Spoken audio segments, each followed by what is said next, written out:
No próximo capítulo da novela Três Graças, Angélico se consulta com José Maria para sondar sobre os remédios, mas o médico não dá nenhuma informação, mantendo o olhar firme e distante, como quem esconde mais do que diz.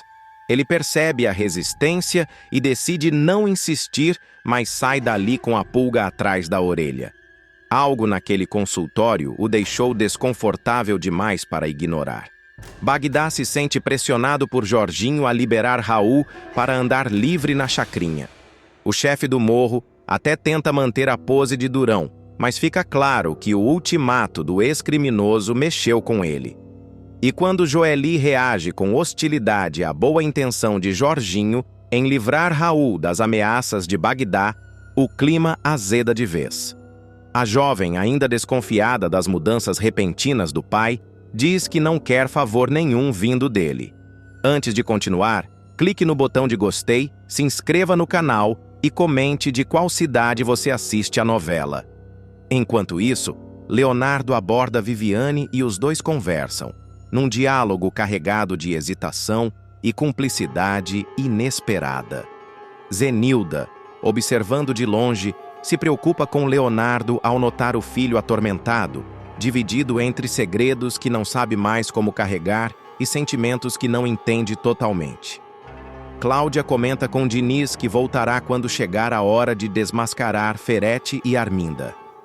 Ela fala com convicção, como quem já visualiza o momento em que finalmente colocará o casal contra a parede. Diniz tenta convencê-la a agir com cautela, mas percebe que Cláudia está além do ponto de retorno.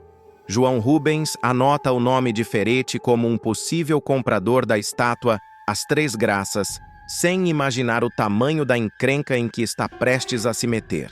Enquanto isso, Juquinha fica apreensiva em conversa com Jairo sobre Lorena ser filha de Ferete, temendo que esse vínculo escondido exploda no pior momento possível. Lorena e Leonardo conversam sobre suas paixões e descobrem afinidades que nunca imaginaram ter.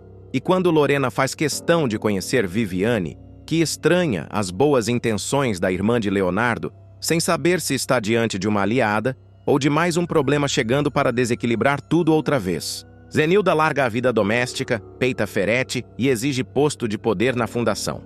Zenilda vai protagonizar uma das viradas mais surpreendentes da trama. Depois de anos sendo tratada como peça decorativa dentro da própria casa, a Dondoca despertará para uma força que nem ela mesma sabia possuir. A personagem, que sempre viveu sob o tacão emocional e psicológico de Ferete, finalmente romperá as amarras que a mantinham presa a um casamento onde seus sonhos eram constantemente engavetados. E tudo começará quando ela descobrir que Arminda está prestes a ocupar o espaço que sempre foi seu, não apenas na casa, mas no núcleo de poder da Fundação Ferete.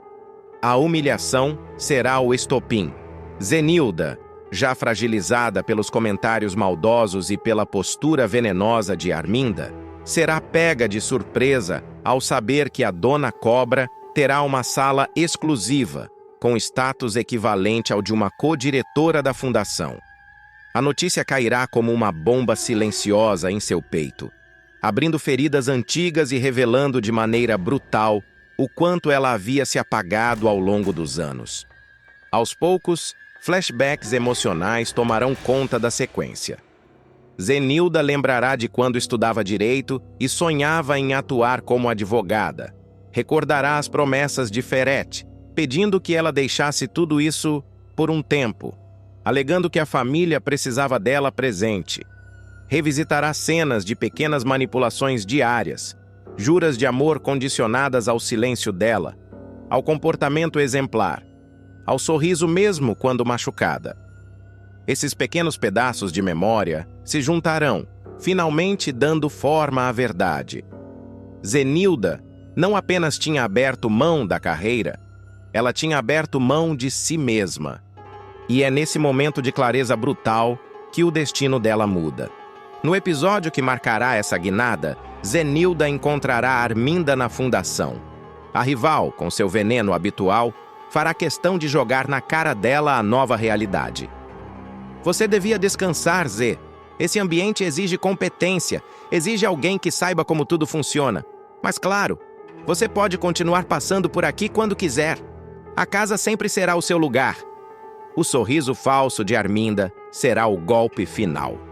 Zenilda tremerá, não de medo, mas de fúria. Em seguida, a cena migrará para o banheiro da instituição, onde ela se trancará para não desmoronar na frente da rival. Lá dentro, sozinha, ela permitirá que a dor extravase. Não é um choro comum, é um choro de libertação, de percepção, de indignação acumulada por anos. E enquanto encara o reflexo no espelho, ela verbalizará o que o público já esperava ouvir. Me anulei. Tudo o que era da porta de casa para fora eu parei de fazer. Se eu estava morta, agora eu ressuscitei. A frase, ecoando pelo ambiente, marcará o renascimento de Zenilda como personagem forte, astuta e pronta para disputar poder, mesmo que isso implique enfrentar o próprio marido. Nos capítulos seguintes, acompanharemos a transformação visual e comportamental dela. A Dondoca abrirá o armário e escolherá, peça por peça, a roupa que simbolizará essa nova fase. Adeus vestidos floridos e acessórios delicados. Ela apostará em um look sóbrio, assertivo, profissional. A maquiagem será impecável, o cabelo perfeitamente alinhado. É quase como assistir ao renascer de uma fênix, só que com salto alto e uma pasta de documentos na mão. Com passos firmes, Zenilda irá até a sala onde Ferete conduz uma reunião com seus conselheiros. A entrada dela interromperá tudo. O silêncio vai se instalar, pesado, quase reverente. Ferete ficará espantado ao ver a esposa ali, composta e com postura de executiva. Mas a surpresa inicial logo se converterá em irritação quando ele perceber que a esposa não pretende sair, muito menos abaixar a cabeça. Eu quero falar com você agora, Ferete. Os conselheiros se entreolham, desconfortáveis. Ferete tenta despachar a situação, mas Zenilda insiste. E pela primeira vez sua voz não treme. Ela não suplica. Ela não implora. Ela exige. Assim que ficam a sós, Zenilda desfere a bomba. Quero os mesmos direitos que a Arminda. Estou cansada de ser só dona de casa. Quero um cargo executivo na fundação. E quero que isso seja oficial. A declaração cai sobre Ferete como um terremoto. Ele tenta desconversar, tenta usar o argumento de que essas coisas não são para ela. Tenta manipular como sempre fez. Mas Zenilda, renascida, não dá margem para que ele retome o controle. Você me tirou de tudo, me afastou da advocacia, me fez duvidar da minha própria capacidade. Mas hoje eu percebi o quanto isso te beneficiava. Isso acabou. A partir daí, a tensão cresce como corda prestes a estourar.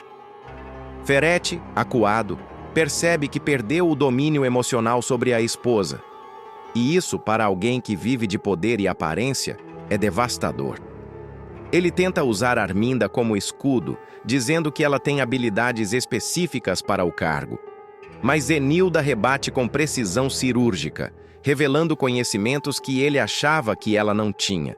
Detalhes da fundação, irregularidades administrativas, movimentações suspeitas que ela observou ao longo dos anos, mesmo sem nunca ter sido incluída. Ferete, pela primeira vez, percebe que subestimou a mulher errada. Nos bastidores, essa movimentação começa a circular entre funcionários e aliados da fundação. Há quem aplauda silenciosamente a coragem de Zenilda, e há quem veja sua ascensão como ameaça direta ao reinado de Arminda. E não demora para que as duas mulheres entrem em rota de colisão, agora não mais velada, mas declarada.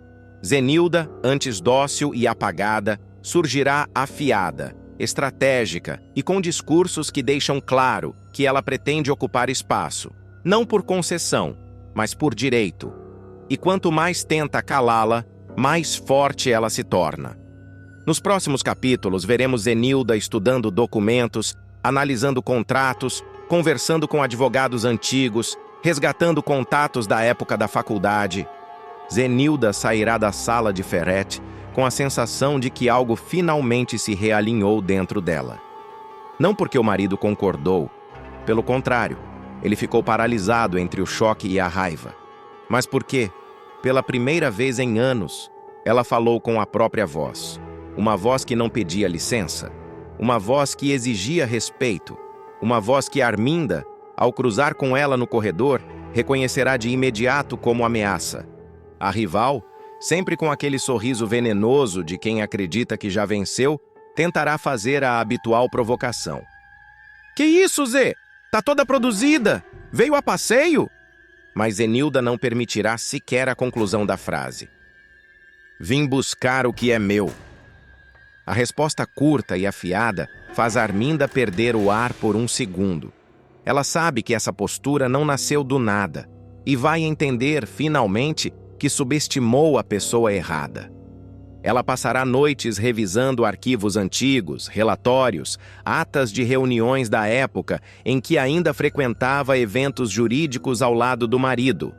Descobrirá que sabe mais do funcionamento da fundação do que Ferretti jamais admitiu. E começará a montar um dossiê silencioso, não para chantagear, ainda, mas para não entrar no jogo de mãos abanando. Ela sabe que para sobreviver nesse tabuleiro, precisa provar que tem valor técnico, não apenas emocional. Enquanto isso, Ferretti, totalmente desconfortável com a transformação da esposa, buscará consultoria de aliados obscuros para descobrir como desmontar essa nova versão dela sem manchar sua própria imagem pública. Ele teme uma Zenilda que pense por si, uma Zenilda que questione, uma Zenilda que enxergue o que ele tentou esconder por anos. Transações misteriosas, doações superfaturadas, acordos paralelos com Arminda que não constam no estatuto da fundação. A tensão subirá ainda mais quando Zenilda aparecer em uma reunião oficial, sem ter sido convidada, munida de argumentos jurídicos e perguntas incômodas. Ela não grita, não se exalta.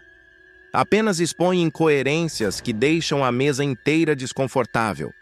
Arminda tenta intervir, mas Zenilda a silencia com apenas um olhar, firme, cortante, quase intimidante. A sala inteira percebe. Aquela mulher renasceu. Lucélia. A princípio discreta, quase despercebida na rotina da galeria, ela mostrará que sempre esteve muito mais atenta do que aparentava. A virada começa quando a jovem decide se aliar secretamente a Ferretti, tornando-se sua informante nas sombras e entregando detalhes preciosos sobre o paradeiro da obra e o plano conduzido por Gerluce e seu grupo. O público verá Lucélia entrando num terreno perigoso e calculado, movida por interesses que ainda não vêm totalmente à tona. Ela se mostrará ambiciosa, estratégica e pronta para lucrar com a desgraça alheia. Enquanto isso, Gerluce seguirá acreditando que mantém total controle sobre o roubo da escultura, sem imaginar que uma nova inimiga está se formando bem debaixo do seu nariz.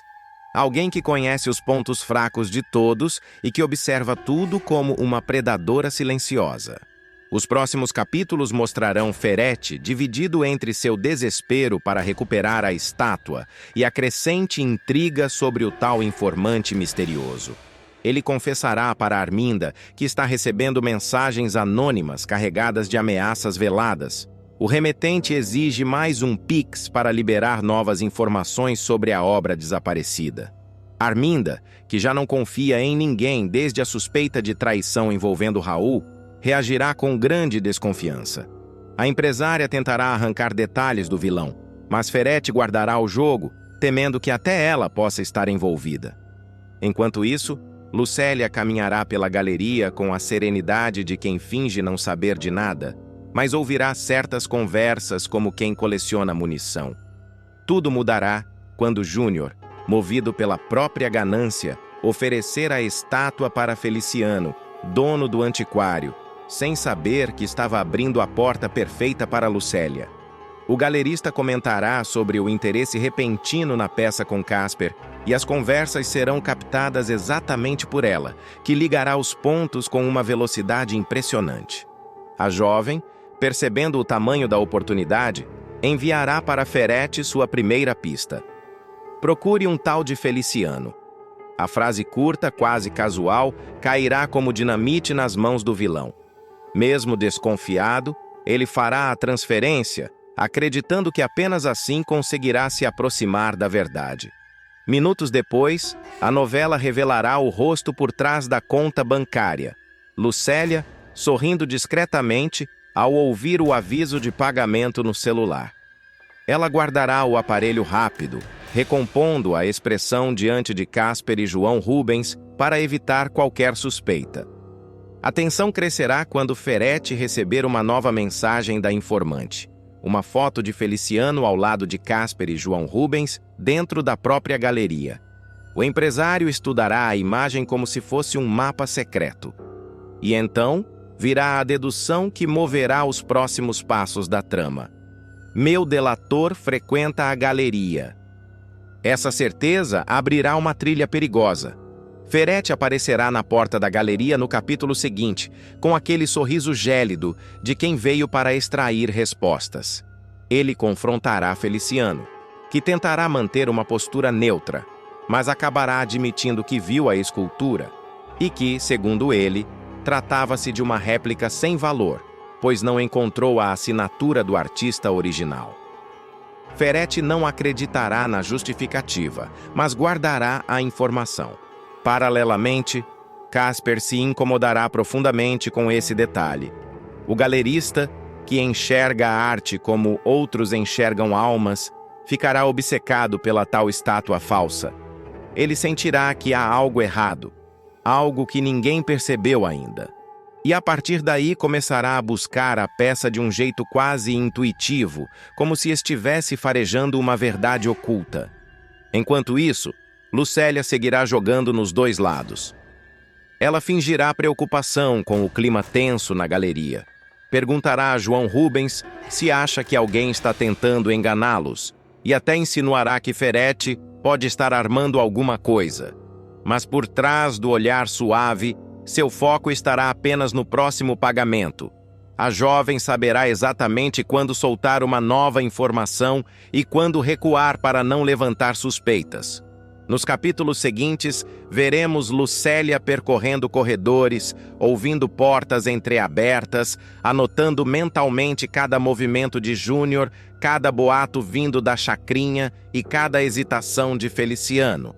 A novela mostrará cenas curtas e silenciosas dela, observando conversas à distância, quase como um fantasma. E é essa habilidade que lhe permitirá reunir mais dados para vender a Ferretti, dados que envolverão inclusive o interesse crescente de Casper pela estátua falsa. Enquanto isso, Ferretti começará a acreditar que está mais perto do que nunca de recuperar a escultura. Ele interpretará a foto enviada como um sinal claro de que a peça esteve sob a mira de gente perigosa e influente. A desconfiança dele sobre a galeria aumentará a ponto de ele rondar o local repetidas vezes, observando os movimentos dos funcionários e até dos clientes. Em mais de uma cena, o público verá Ferretti quase flagrando Lucélia, usando o celular para enviar novas pistas. Mas ela conseguirá se esquivar como uma especialista em sobrevivência. A tensão vai se intensificar quando Lucélia perceber que suas mensagens estão surtindo efeito mais rápido do que imaginava. Ferretti começará a pressioná-la de forma indireta, enviando perguntas mais específicas, pedindo detalhes sobre horários, rotas e possíveis cúmplices. E ela, astuta, passará a entregar apenas pequenas migalhas, sempre o suficiente para mantê-lo interessado, mas nunca o bastante para que ele perceba que ela ainda está deduzindo boa parte das informações a partir do comportamento da própria galeria. Para garantir sua vantagem, Lucélia fará algo ainda mais ousado. Começará a manipular conversas dentro da galeria para produzir novos fatos que possa vender ao vilão. Em um dos próximos capítulos, o público verá a moça provocar Júnior de forma sutil, jogando frases aparentemente inocentes sobre Feliciano, sobre o valor da obra e até soltando insinuações sobre compradores misteriosos. Júnior acabará dizendo mais do que deveria, e Lucélia registrará mentalmente cada palavra, pronta para transformar aquilo em mais uma pista lucrativa. A novela mostrará Lucélia andando pela cidade com um cuidado quase paranoico, sempre verificando quem está atrás dela. Ela sentirá que o jogo está ficando mais perigoso, mas não desistirá. Pelo contrário, decidirá aumentar o preço das próximas informações. Para isso, enviará uma nova mensagem para Ferete. Se quer avançar, vai ter que pagar o dobro. Do outro lado, Ferete reagirá com aquela fúria silenciosa que o público já conhece. Ele hesitará, mas acabará aceitando. Afinal, agora ele se convenceu de que está muito perto de recuperar tudo. A estátua, a vantagem, o controle perdido. Enquanto isso, Gerluce começará a notar que as coisas estão fugindo do controle. Ela receberá um aviso tenso de Kellen. Alguém esteve perguntando sobre Feliciano na chacrinha. Alguém que não parecia cliente comum. Gerluce tentará manter a calma, mas seu olhar denunciará o pânico crescente. Ela chamará Júnior para uma conversa dura, tentando descobrir se o rapaz comentou algo com alguém. Júnior, com medo de comprometer-se, mentirá. E a mentira só aumentará o rastro que Lucélia vinha seguindo. A virada final desta sequência acontecerá quando Casper, após reunir peças soltas, finalmente encontrar um detalhe no registro original da estátua que vai colocá-lo em rota direta de colisão com Ferete. Ele descobrirá uma peculiaridade artística que a estátua falsa jamais poderia reproduzir. O galerista, intrigado e inquieto, pressionará Feliciano para rever a peça. E ao notar que o antiquário evita o assunto, Casper terá certeza de que caiu em uma armadilha maior do que imaginava. Cansada das humilhações, Gerluce se demite e é ameaçada por Arminda. O estopim que separa de vez Gerluce e Arminda vai finalmente incendiar a trama. A cuidadora, que há meses engole provocações, pressões, sarcasmos e ataques gratuitos, acorda naquele dia com a sensação de que algo dentro dela simplesmente não cabe mais. É como se uma porta interna tivesse sido arrombada à força e de lá só saísse a exaustão acumulada de anos tentando manter a dignidade num ambiente que parecia feito para esmagá-la. Amanhã na mansão já começa pesada. O roubo da estátua, que ninguém entende como aconteceu, quem levou, quando levou ou por quê, cria um clima de tensão tão espesso que quase dá para tocar. Josefa anda pela casa calada, com o olhar baixo, como se pressentisse que aquele seria um dia de rompimentos. Já Arminda desperta com o humor típico de quem acredita que o mundo gira somente ao redor de seus desejos. A patroa entra na sala distribuindo ordens, espalhando olhares de desprezo e apontando cada detalhe fora do lugar, como se o caos da casa fosse culpa exclusiva da cuidadora. Quando Gerluce finalmente chega, ainda juntando coragem para encarar mais um turno ao lado da megera, mal atravessa a porta e já é recebida com veneno. Arminda não hesita nenhum segundo para disparar. Fica avisada. Da próxima vez que você se atrasar mais de 15 minutos, rua! O tom não é de aviso, é de humilhação, é de quem quer provocar, de quem precisa reafirmar poder sobre alguém para se sentir viva. E Gerluce, que por tanto tempo se calou, sente o limite estourar. Ela respira fundo, segura a bolsa com força e lança a resposta que ninguém na mansão imaginava ouvir. Não precisa ser da próxima vez, dona Arminda. Eu me demito agora. Cansei de ouvir a senhora enchendo meus ouvidos como se eu fosse um lixo. O silêncio que toma a sala é quase ensurdecedor. Josefa leva a mão à boca, incrédula. Arminda, porém, não aceita perder o controle. Seus olhos estreitam como duas fendas de ódio, e ela avança com a língua afiada, indo fundo, justamente onde sabe que fere. E sua mãe? Debocha. E sua filha, aquela nem de graça, sem falar na ratinha que tá para nascer.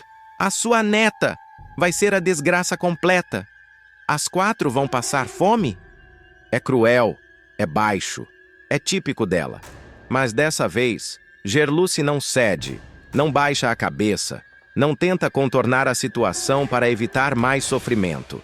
Ela apenas encara a patroa com um olhar firme, firme como quem finalmente reconhece o próprio valor. Eu me viro, diz com a dignidade de quem já apanhou muito da vida. Só não vou é ficar aqui ouvindo seus desaforos. Isso acabou hoje. Josefa tenta intervir, mas Arminda está tomada por algo pior do que raiva. Está tomada pelo pânico de perder o controle sobre alguém que sempre tratou como peça do mobiliário. E quando a vilã sente que perde poder, ela ataca ainda mais fundo, mesmo que para isso tenha de ferir a própria mãe. "Você é ingrata, Gerluce", grita. "Foi essa casa que te deu comida, trabalho, teto. E é assim que você paga? Me virando as costas?" Gerluce abre os braços, num gesto de incredulidade. "Trabalho é troca, dona Arminda. Não é favor. Se tem alguém que faz essa casa funcionar, não é a senhora. Sou eu. E olha que faço funcionar com a senhora tentando atrapalhar." As palavras atingem em cheio. Josefa, que sempre suportou as maldades da filha em silêncio, sente o coração apertar. Ela observa a cena e vê, diante dos próprios olhos, a repetição de um ciclo que parece condenado a se repetir. Arminda destruindo o que toca, afastando quem tenta amá-la, empurrando todos para longe. E é aí que Josefa finalmente explode. "Chega, Arminda!" ela berra, levantando a voz como poucas vezes ousou na vida. "Você é manipuladora, só sabe humilhar quem trabalha aqui. Você vai acabar sozinha, minha filha. Sozinha!" A frase ecoa pela mansão como um tiro simbólico. Arminda arregala os olhos, esticando o queixo num misto de orgulho ferido e ódio crescente. Nunca suportou ser contrariada, muito menos pela própria mãe. E então, tomada por uma fúria que beira o irracional, ela dá a sentença final, a mais sombria, a que muda o rumo da história. "Se sair por aquela porta, pode se considerar minha inimiga. E sabe o que eu faço com meus inimigos?" O ar da sala pesa. A atmosfera se torna quase irrespirável. Um frio percorre a espinha de todos ali. Gerluce não recua. Endurece o rosto, segura as lágrimas e responde com coragem crua. "Não sei e não quero saber." A frase, tão simples, tão direta, provoca em Arminda uma reação ainda mais explosiva. "Pois vai saber", sussurra a vilã, com um sorriso torto que arrepia. "Vai saber da pior forma." Ela gira nos calcanhares, sai da sala pisando forte, como quem se alimenta do próprio rancor. E no instante em que a porta se fecha com violência atrás dela, o som final é quase um símbolo de rompimento definitivo. Só então Gerluce desaba. O corpo treme, as pernas falham. A força que ela sustentou até ali se dissolve. Josefa, igualmente arrasada, corre para abraçá-la. As duas choram juntas, não apenas pela demissão, mas pela ferida aberta por uma mulher que destrói tudo ao redor, inclusive a própria família. Josefa acaricia o rosto da cuidadora e lamenta, num sussurro carregado de dor. "Minha filha, ela não precisava ser assim. Ela não precisava machucar você desse jeito." Gerluce tenta responder, mas a voz falha. Por dentro, sabe que deu o passo certo, mas também sabe que, daqui em diante, nada será simples. O que Arminda disse não foi só ameaça vazia. E o que ela fará a seguir? Vai mexer com toda a cidade. Gerluce, com os olhos ainda vermelhos, tenta manter a postura ao recolher suas coisas, mas as mãos tremem quando toca no avental dobrado sobre a mesa. Cada pequeno objeto parece carregar o peso dos anos de serviço que ela dedicou àquela casa. Anos que agora se desfazem como pó. Josefa continua ao lado da cuidadora, tentando ampará-la, mas também vive seu próprio turbilhão emocional. O olhar triste da matriarca denuncia um arrependimento silencioso que ela carrega por nunca ter conseguido proteger ninguém das explosões da filha. No andar de cima, enquanto isso, Arminda anda de um lado para o outro em seu quarto, rangendo os dentes e revivendo a cena em looping. O orgulho ferido não lhe permite admitir a própria culpa. Em vez disso, ela transforma tudo em raiva. Cada palavra dita por Gerluce ecoa como afronta. Cada intervenção de Josefa soa como traição. E quanto mais pensa, mais se convence de que precisa retomar o controle. Custe o que custar. Ela vai se arrepender, diz, encarando o próprio reflexo no espelho como se fosse um rival.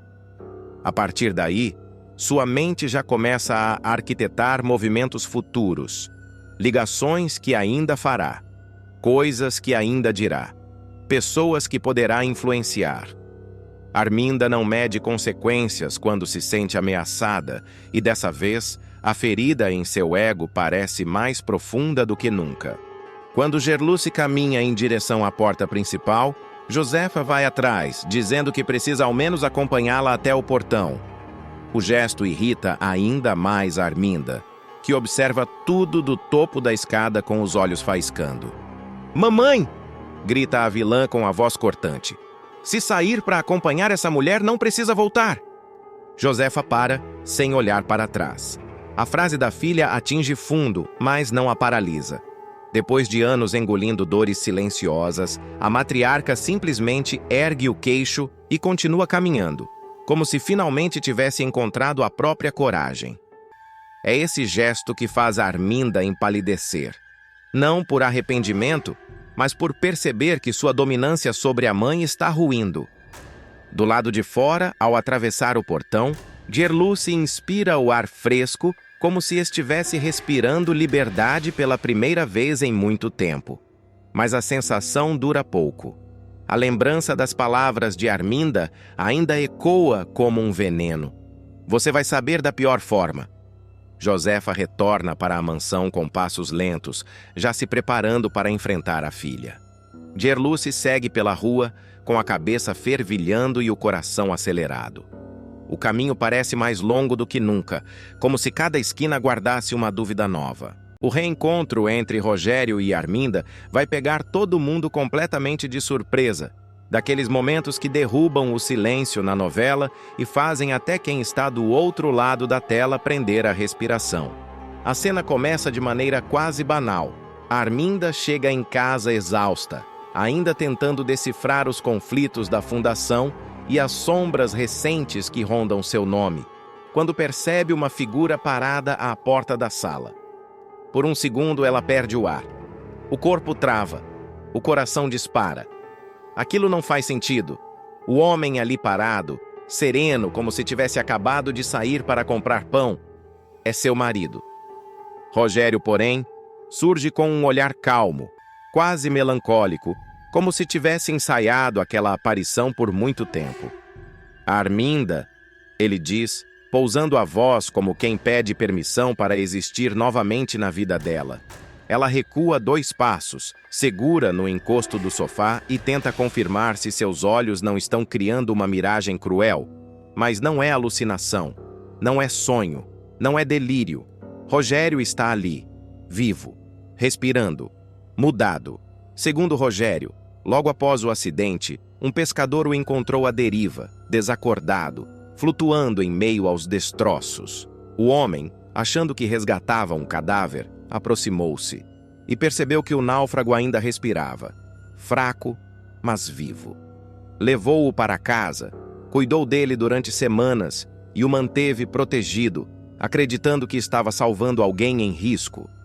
Durante esse período, Rogério conta que acordava todas as manhãs tentando juntar peças de uma vida que simplesmente não reconhecia. "Nem o meu nome eu sabia dizer", confessa, com uma emoção que parece cuidadosamente colocada. Arminda, no entanto, permanece imóvel. Observa cada gesto, cada pausa excessiva, cada detalhe que parece ensaiado demais. Para ela, aquilo tudo soa como uma narrativa montada com peças desconexas, uma colcha de retalhos mal costurada. Sua desconfiança cresce quando Rogério tenta justificar a ausência de 5 anos. Diz que teve medo de procurar a polícia, medo de descobrir que era procurado, medo de reencontrar uma vida que talvez fosse cheia de erros. Por isso, teria pedido ao pescador que esperasse até que alguma memória retornasse. Mas nada voltou. O tempo passou. A amizade entre os dois cresceu. E só recentemente ele teria começado a lembrar de fragmentos. Um nome, uma paisagem, um rosto. O rosto de Arminda. Ele explica que, com essas memórias surgindo aos poucos, sentiu que era a hora de voltar.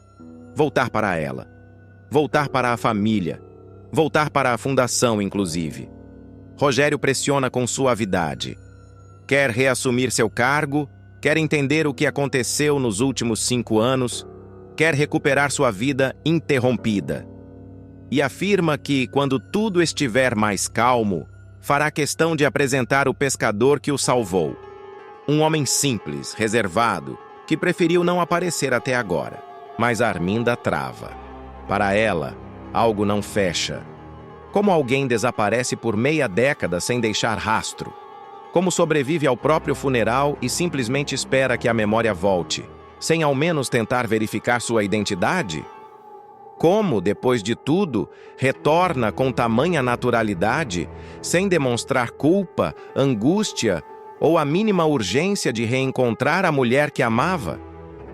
A tensão aumenta quando Rogério começa a caminhar pela casa como se ainda fosse dele, tocando objetos, observando fotos, comentando com nostalgia detalhes que Arminda tinha esquecido que ele sabia.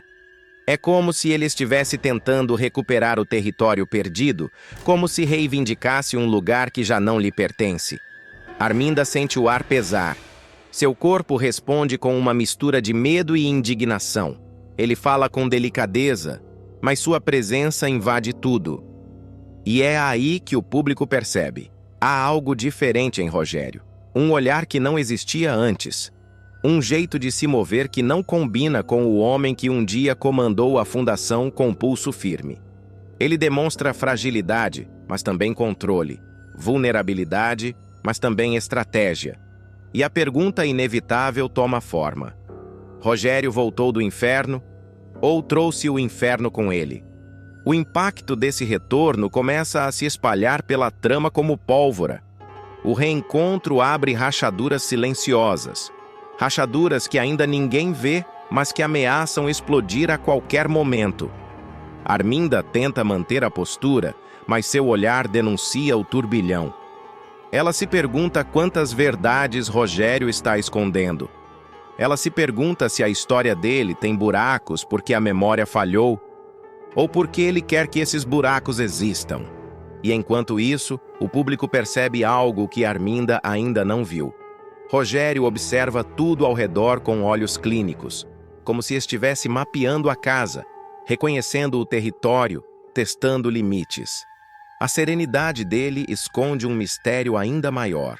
Um mistério que começa no dia da explosão da lancha, atravessa 5 anos de silêncio e desemboca nessa sala onde passado, presente e algo sombrio se encontram. A única certeza é que a volta de Rogério não é apenas um retorno. É o início de um movimento que vai reorganizar a trama inteira. Um movimento que ninguém consegue prever até onde vai. A tensão na sala cresce como uma nuvem carregada prestes a romper. Arminda, apesar do choque, tenta recuperar o controle. A voz dela firme corta o ar. Se você voltou, Rogério, então vai ter que me explicar tudo. Cada detalhe, cada silêncio, cada ausência. Mas Rogério apenas sorri, um sorriso mínimo, cheio de camadas, daqueles que confundem mais do que explicam. Ele diz que entende a desconfiança, que estava preparado para isso, que nada será simples. Mas Arminda percebe que por trás da calma dele existe algo que ela não reconhece. Como se o homem diante dela carregasse outra intenção por trás da suposta fragilidade. E esse estranhamento só aumenta quando Rogério revela que não voltou sozinho. Ele menciona, quase como quem deixa escapar sem querer, que existe alguém no litoral que sabe mais do que ele próprio sobre seu passado recente. Um alguém que o ajudou não apenas a sobreviver, mas a recomeçar. É nesse momento que Arminda sente o estômago embrulhar. Existe outra pessoa nessa história. Uma peça oculta. Um elo que ele insiste em não revelar por completo. E o público, claro, começa a montar teorias. Seria esse pescador realmente apenas um pescador? Ou Rogério passou esses 5 anos envolvido em algo maior, mais sombrio, que agora ameaça atravessar as fronteiras da trama? Ele afirma que pretende aparecer na fundação já nos próximos dias, conversar com o conselho, recuperar seu lugar, entender quem se beneficiou da sua ausência. O que ele chama de aviso soa para Arminda como uma ameaça velada, como se ele já soubesse que sua volta mexerá em estruturas que não querem ser tocadas. E o público percebe. Rogério não está apenas contando sua história, ele está preparando o terreno. Quando Arminda finalmente encontra forças para dizer que nada será como ele imagina, Rogério baixa o olhar. Mas seus dedos apertam o porta-retratos com força demais, quase quebrando o vidro. É um gesto rápido, quase imperceptível, mas suficiente para revelar fissuras profundas em sua serenidade. Arminda sente. O público sente. Algo nele não encaixa. E então vem a penúltima virada da sequência.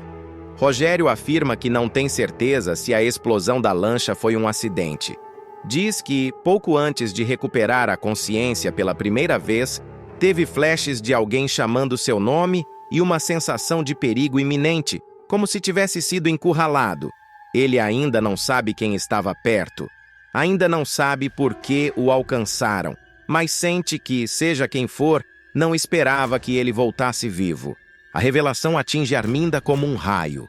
Por um instante, ela se pergunta se a tragédia de 5 anos atrás foi uma armação. E se foi, quem se beneficiou com a morte de Rogério? Quem ganhou poder, dinheiro, acesso? Quem cresceu demais na fundação durante sua ausência? A pergunta muda tudo. E Arminda percebe que, goste ou não, a volta dele reabre investigações que ela pensou ter encerrado.